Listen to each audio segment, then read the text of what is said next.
जानिए त्र्यंबकेश्वर महादेव मंदिर का क्या है इतिहास। सावन का महीना पूरी तरह से देवों के देव महादेव को समर्पित होता है और इस दौरान जो भक्त पूरी श्रद्धा भक्ति से भगवान शिव की पूजा के साथ जल अभिषेक करता है तो उसे सभी तरह के पापों से मुक्ति मिल जाती है। सावन के पावन दिनों में भक्त शिव मंदिर या फिर ज्योतिर्लिंग के दर्शन के लिए जाते हैं। इस दौरान भारत में स्थित 12 ज्योतिर्लिंगों के दर्शन के लिए भक्त दूर दराज से पहुंचते हैं। ऐसे में अगर आप भी शिव भक्त हैं तो ये खबर आपके लिए बहुत ज़रूरी है, क्योंकि आज हम 12 ज्योतिर्लिंगों में से एक ज्योतिर्लिंग के बारे में आपको जानकारी देने वाले हैं जो काफ़ी रहस्यमयी और दिलचस्प है। जी हाँ, हम बात कर रहे हैं महाराष्ट्र के त्र्यंबकेश्वर महादेव मंदिर की, जहाँ 12 में से एक ज्योतिर्लिंग मौजूद है। तो आइए जानते हैं कि इस मंदिर का इतिहास क्या है और यहाँ की मान्यता क्या है। नमस्कार, मेरा नाम अनुपमा है और आप CGNN के साथ हैं। श्री त्र्यंबकेश्वर महादेव मंदिर महाराष्ट्र के नासिक से लगभग 28 किलोमीटर की दूरी पर ब्रह्मगिरी नामक पर्वत के पास स्थित है, जहाँ से गोदावरी नदी बहती है। त्र्यंबकेश्वर मंदिर एक धार्मिक केंद्र है जो 12 ज्योतिर्लिंगों में से एक है। त्र्यंबकेश्वर शहर ब्रह्मगिरी पहाड़ी की तलहटी में स्थित है, जिसकी समुद्र तल से ऊंचाई 3000 फीट है। त्र्यंबकेश्वर मंदिर का रखरखाव त्र्यंबकेश्वर मंदिर ट्रस्ट द्वारा किया जाता है। ट्रस्ट ने शिव प्रसाद भक्त निवास का निर्माण किया है, जिसमें 24 कमरे बनाए गए हैं। इनमें कॉन्फ्रेंस हॉल, लिफ्ट और गर्म पानी की सुविधा मौजूद है। त्र्यंबकेश्वर मंदिर का अपना इतिहास है। ये पौराणिक महत्व का मंदिर है। हिंदू मान्यताओं में इसे 12 ज्योतिर्लिंगों में स्थान प्राप्त है। यहाँ महादेव की पूजा होती है। महाराष्ट्र के नासिक स्थित इस मंदिर की दुनिया भर में ख्याति है। यहाँ काले पत्थरों पर नक्काशी अद्भुत है। हिंदू मान्यताओं में त्र्यंबकेश्वर मंदिर को अत्यंत पवित्र स्थलों में गिना जाता है। ये भगवान शिव के भक्तों के लिए बड़ा तीर्थ स्थल है। ये पौराणिक मंदिर महाराष्ट्र में नासिक एयरपोर्ट से 30 किलोमीटर की दूरी पर स्थित है। इस गांव का नाम त्रयंबक है। यहीं पर गोदावरी के रूप में गंगा के धरती पर आने की कहानी भी कही जाती रही है। यहाँ भगवान को त्रय यानी ब्रह्मा, विष्णु और महेश का अवतार कहा जाता है। मुगलों के हमले के बाद इस मंदिर के जीर्णोद्धार का श्रेय पेशवाओं को दिया जाता है। तीसरे पेशवा के तौर पर विख्यात बालाजी यानी श्रीमंत नाना साहब पेशवा ने इसे सन 1755 से 1786 के बीच बनवाया था। पौराणिक तौर पर यह भी कहा जाता है कि सोने और कीमती रत्नों से बने लिंग के ऊपर मुकुट महाभारत के पांडवों द्वारा स्थापित किया गया था। कहा जाता है 17वीं शताब्दी में जब इस मंदिर का जीर्णोद्धार किया जा रहा था, तब इस कार्य में 16 लाख रुपए खर्च हुए थे। त्र्यंबक को गौतम ऋषि की तपोभूमि के तौर पर भी जाना जाता है। काले पत्थरों पर नक्काशी और अपनी भव्यता के लिए त्र्यंबकेश्वर मंदिर दुनिया भर में प्रसिद्ध है। पूरा मंदिर काले पत्थरों से बना है। चौकोर मंडप और बड़े दरवाजे मंदिर की शान प्रतीत होते हैं।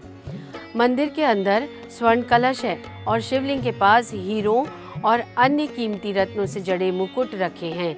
ये सभी पौराणिक महत्व के हैं। मुगल काल के शासकों ने भारत के अंदर कई शहरों में हिंदू देवी देवताओं के तीर्थ स्थलों को ध्वस्त करवा दिया था। उनमें एक नासिक का त्र्यंबकेश्वर मंदिर भी था। इतिहासकार जदुनाथ सरकार ने अपनी पुस्तक हिस्ट्री ऑफ औरंगजेब में इसका जिक्र किया है। उन्होंने लिखा है, सन 1690 में मुगल शासक औरंगजेब की सेना ने नासिक के त्र्यंबकेश्वर मंदिर के अंदर शिवलिंग को तोड़ दिया था। मंदिर को भी काफ़ी क्षति पहुंचाई थी और इसके ऊपर मस्जिद का गुंबद बना दिया था। यहाँ तक कि औरंगजेब ने नासिक का नया नाम भी बदल दिया था। लेकिन सन 1751 में मराठों का फिर से नासिक पर आधिपत्य हो गया। तब इस मंदिर का पुनर्निर्माण कराया गया। कहा जाता है कि संत ज्ञानेश्वर ने 24 साल की उम्र में यही समाधि ली थी। श्री निवृत्तिनाथ संत श्री ज्ञानेश्वर के बड़े भाई थे। 9 नाथ गुरुओं में से एक श्री गहिनी नाथ ने उन्हें अपना शिष्य स्वीकार किया था। श्री संत ज्ञानेश्वर ने उन्हें अपना गुरु स्वीकार किया था, इसलिए उन्हें वारकरी संप्रदाय का संस्थापक भी माना जाता है। उनके सुझाव पर संत ज्ञानेश्वर ने भगवत गीता पर प्राकृत भाषा में एक टीका लिखी थी, जिसे ज्ञानेश्वरी के नाम से जाना जाता है, ताकि इसे आम लोग समझ सकें।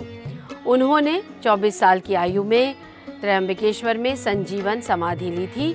संत निवृत्तिनाथ की पुण्यतिथि पर आयोजित यात्रा के अवसर पर लाखों वारकरी संप्रदाय के लोग त्रयंबकेश्वर में एकत्रित होते हैं। शिव पुराण के अनुसार गौतम ऋषि और गोदावरी नदी की प्रार्थना पर भगवान शिव ने यहाँ निवास किया और त्रयंबकेश्वर नाम से प्रसिद्ध हुए। इस ज्योतिर्लिंग की खास बात यह है कि इसमें ब्रह्मा, विष्णु और महेश तीनों का समावेश है। मंदिर ब्रह्मगिरी की तलहटी पर स्थित है, जहां से गोदावरी नदी निकलती है। मंदिर परिसर में पवित्र तालाब स्थित है, जिसे कुशावर्त तीर्थ के नाम से जाना जाता है। यहीं से गोदावरी नदी ब्रह्मगिरी पहाड़ियों पर लुप्त होने के बाद फिर से मिलती है।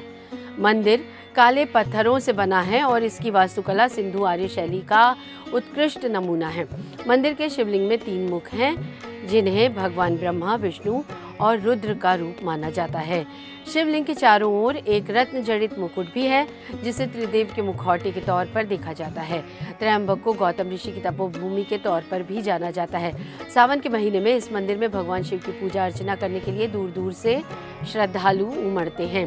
इस मंदिर में भक्तों को गर्भगृह के अंदर प्रवेश नहीं दिया जाता। हालांकि भक्त ज्योतिर्लिंग के दर्शन 5 मीटर की दूरी से कर सकते हैं। जिस तरह उत्तर भारत में पापनाशिनी गंगा का महत्व है, वहीं दक्षिण में गोदावरी का है। जिस तरह गंगा अवतरण का श्रेय महातपस्वी भागीरथ जी को है, वैसे ही गोदावरी का प्रवाह ऋषि श्रेष्ठ गौतम जी की महान तपस्या का फल है, जो उन्हें भगवान आशुतोष से प्राप्त हुआ था। बृहस्पति के सिंह राशि में आने पर यहाँ बड़ा कुंभ मेला लगता है और श्रद्धालु जन गौतमी गंगा में स्नान कर तथा भगवान श्री त्रयंबकेश्वर का दर्शन कर अपने को कृतकृत्य मानते हैं। शिव पुराण में वर्णन है कि गौतम ऋषि और गोदावरी और सभी देवताओं की प्रार्थना पर भगवान शिव ने इस स्थान पर निवास करने का निश्चय किया और त्रयंबकेश्वर नाम से विख्यात हुए। त्रयंबकेश्वर ज्योतिर्लिंग के चारों ओर एक रत्न जड़ित मुकुट रखा गया है, जिसे त्रिदेव के मुखौटे के रूप में माना गया है। इस मुकुट में हीरा, पन्ना और कई बेशकीमती रत्न लगे हुए हैं। त्रयंबकेश्वर मंदिर में इसे सिर्फ सोमवार के दिन शाम 4 से 5 बजे तक दर्शनार्थियों को दिखाया जाता है। गोदावरी नदी के किनारे बने त्रयंबकेश्वर मंदिर का निर्माण काले पत्थरों से किया गया है। इस मंदिर की वास्तुकला बहुत ही अद्भुत और अनोखी है। भव्य त्रयंबकेश्वर मंदिर इमारत सिंधु आर्य शैली का अद्भुत नमूना है। इस मंदिर के भीतर एक गर्भगृह है, जिसमें प्रवेश करने के बाद शिवलिंग आंख के समान दिखाई देता है, जिसमें जल भरा रहता है। यदि ध्यान से देखा जाए तो इसके भीतर 1 इंच के 3 लिंग दिखाई देते हैं। इन तीनों लिंगों को त्रिदेव यानी ब्रह्मा, विष्णु, महेश का अवतार माना जाता है। इस मंदिर में काल सर्प दोष की शांति वैदिक पंडितों के द्वारा करवाई जाती है। शास्त्रों में लिखी कहानी के अनुसार एक बार महर्षि गौतम के तपोवन में रहने वाले ब्राह्मण की पत्नियां किसी बात पर गौतम ऋषि की पत्नी अहिल्या से नाराज हो गईं। उन सभी पत्नियों ने अपने पतियों को गौतम ऋषि का अपमान करने के लिए प्रेरित किया। उन ब्राह्मणों ने इसके लिए भगवान गणेश की आराधना की। उनकी आराधना से प्रसन्न होकर गणेश जी ने उनसे वर मांगने को कहा। उन ब्राह्मणों ने कहा, प्रभु किसी प्रकार ऋषि गौतम को इस आश्रम से बाहर निकाल दीजिए। गणेश जी को विवश होकर उनकी बात माननी पड़ी।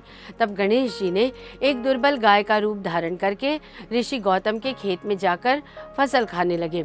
देवर्षि गौतम वहां पहुंचे और तिनकों की मुट्ठी से उसे हटाने लगे। तृणों के स्पर्श से गौ पृथ्वी पर गिर पड़ी और ऋषि के सामने ही मर गई। उस समय छिपे हुए सारे ब्राह्मण एकत्रित होकर गौ हत्यारे कहकर ऋषि गौतम का अपमान करने लगे। ऐसी विषम परिस्थिति को देखकर गौतम ऋषि ने उन ब्राह्मणों से प्रायश्चित पूछा। तब उन्होंने कहा, गौतम, तुम अपने पाप को सर्वत्र बताते हुए 3 बार पृथ्वी की परिक्रमा करो, फिर लौटकर यहाँ 1 महीने तक व्रत करो। इसके बाद इस ब्रह्मगिरी पर 100 बार घूमो, तभी तुम्हारी शुद्धि होगी। यदि ये न कर पाओ तो यहाँ गंगा जी को लाकर उनके जल से स्नान करके 1 करोड़ पार्थिव शिवलिंग से भगवान शिव जी की आराधना करो। इसके बाद फिर से गंगा जी में स्नान करके पुनः 100 घड़ों से पार्थिव शिवलिंग को स्नान कराने से तुम्हारा उद्धार होगा। गौतम ऋषि ने इस प्रकार कठोर प्रायश्चित किया। इससे प्रसन्न होकर भगवान शिव ने उनसे वर मांगने को कहा।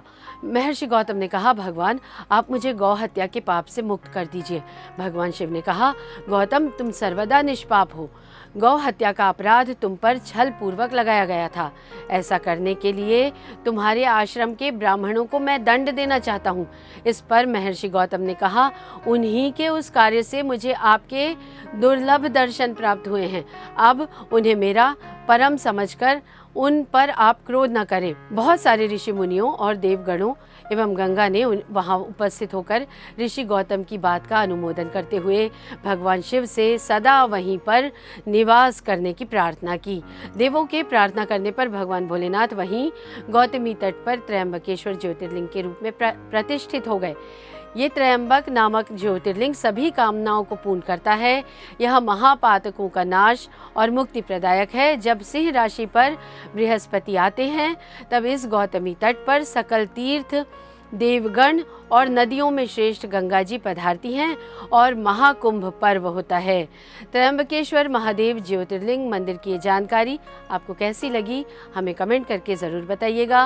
वीडियो को लाइक और शेयर भी कीजिएगा, जिससे आगे भी हम आपको इसी तरह की धार्मिक खबरों से रूबरू करा सकें।